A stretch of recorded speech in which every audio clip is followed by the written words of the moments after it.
Vamos analisar o empate 1-1, a vergonha, evitou uma vergonha pior, que seria a eliminação para o Operário. O Léo Jardim foi o São Salvador que segurou esse teste para cardíaco. Tudo isso após a vinheta.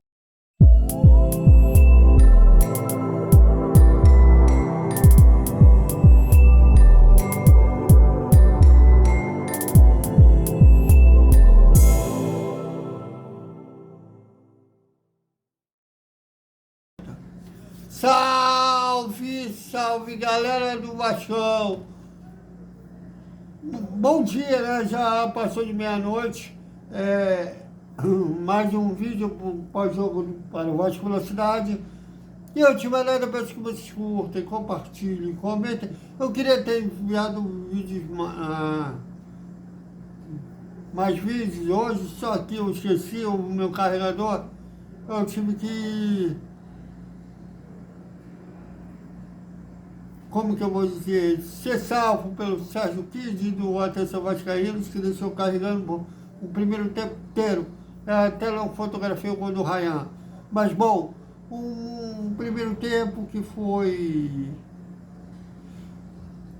Vasco se pôs, seu jogo, né, tentou controlar mais a partida, mas dava espaços que o Operário não conseguia explorar, e o Vasco, o Ryan, caindo pelos lados, dava trabalho para o time paranaense, mas contou com um gol que foi um verdadeiro frango do goleiro, não importa a categoria, não se pode tomar um gol, qualquer goleiro de qualquer time não se pode tomar um gol como o goleiro do Operário tomou do Ryan. A bola passou entre os braços dele e por baixo da perna. E 1-0, eu pensei que o Vasco ia crescer na partida, aí deu uma recuada, que o Operário passou a visitar mais a área do Vasco, embora que no primeiro tempo eles não tiveram chances reais. E no segundo tempo o Vasco começou bem, teve duas chances, né, de matar o jogo, né, uma pedrada do Ryan de fora da área, que o goleiro fez maior defesaço, tomou um frango. É aquilo que o Raul Plasma, não sei se o Raul Plasma está vivo, se está morto, não sei, nunca mais ouvi falar dele, mas quando ele era comentarista da TV Globo, né, na época teve uma época que o Tafarel falhava muito na seleção brasileira, inclusive naquele jogo contra a Bolívia, lá na Paz, a Bolívia ganhou de 2-0, o Tafarel foi tentar espalmar para escanteio, acabou espalmando com o próprio gol. E o Raul Plasma fala que a bola que considera um goleiro considera fácil, ele vai mais relaxado. Aí que acontece uma probabilidade de falhas. Quando o chute é muito difícil, ele vai com atenção máxima, que ele acaba se consagrando. Isso deve ainda acontecer com os goleiros. Já que o gol do Ryan era uma bola simples para qualquer goleiro. E passou ainda bem na área. Se eu não estivesse com o carregador, né, não estivesse carregando o celular, eu ia postar te amo pro goleiro do Operário. E o segundo tempo, o Vasco começou bem, como eu falei, teve chance, uma pedrada do Ryan e alguma outra pedrada que também, não lembro quem deu, que o goleiro do Operário fez outra defesaça. E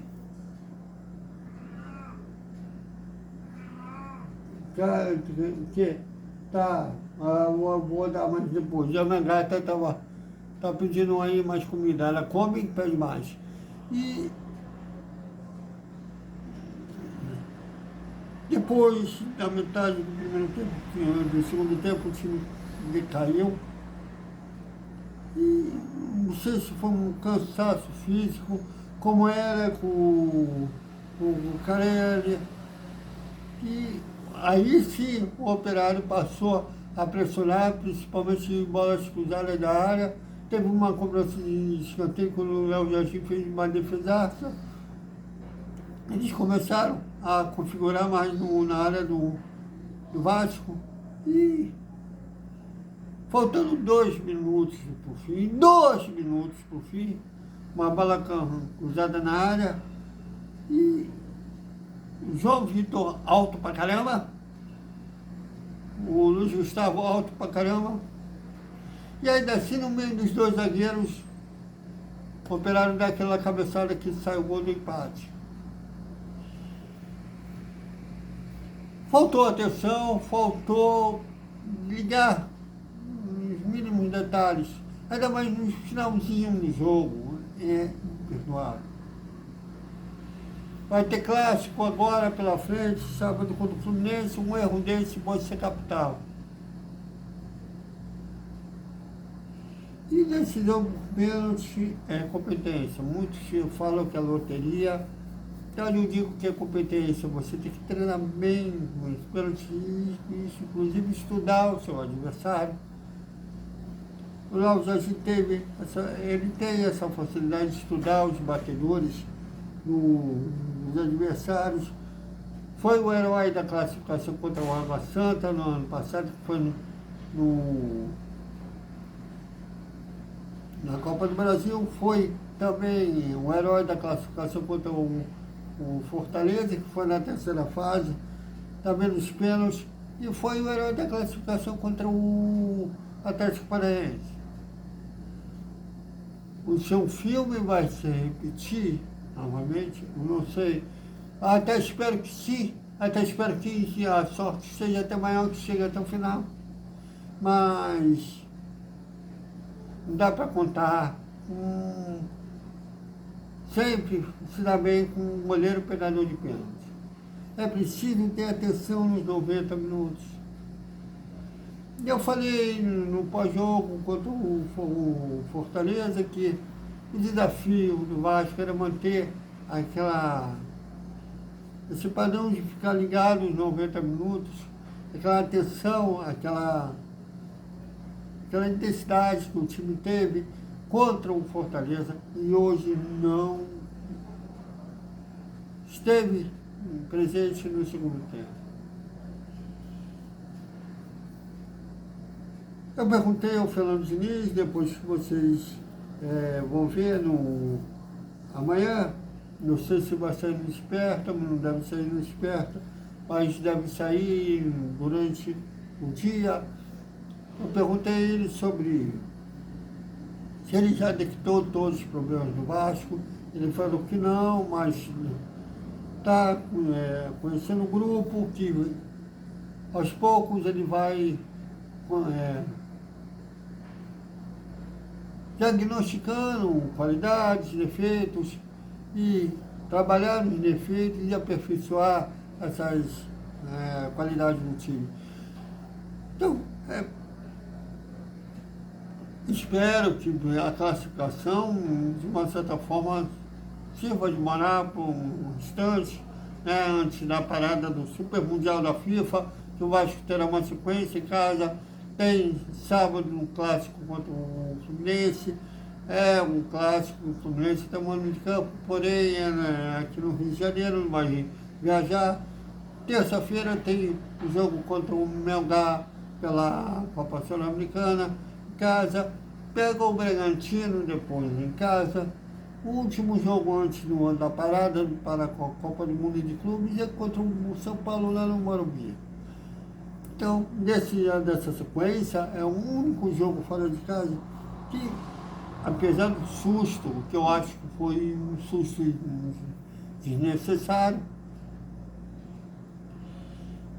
e que essa classificação sirva que paga o time para a sequência da maratona. Eu estou muito preocupado para sábado, porque o Felipe Coutinho está suspenso, embora lá na coletiva que vocês vão ver, O Fernando Diniz falou que quer contar, espera contar com o Dimitri Payet no jogo, porém, como ele vem de lesão, né, a lesão no joelho nunca é simples, não deve ser iniciar o jogo, deve ficar no banco e contar com um tal de Lóis Augusto. Fora alguns fãs da diretoria, não do Vasco, da diretoria, ainda declaram amor pelo angolano, né? Mas eu fico com um pé na frente e outro atrás com ele. Mas o que vocês acham? Comentem, opinem. Aqui a Galera Tem Moral, aqui todos os serviços. Até os cortes que vai ter da entrevista coletiva lá em São Januário, mas vocês viram ao vivo a entrevista coletiva que eu fiz lá com demais colegas, com o Fernando Diniz. Até mais.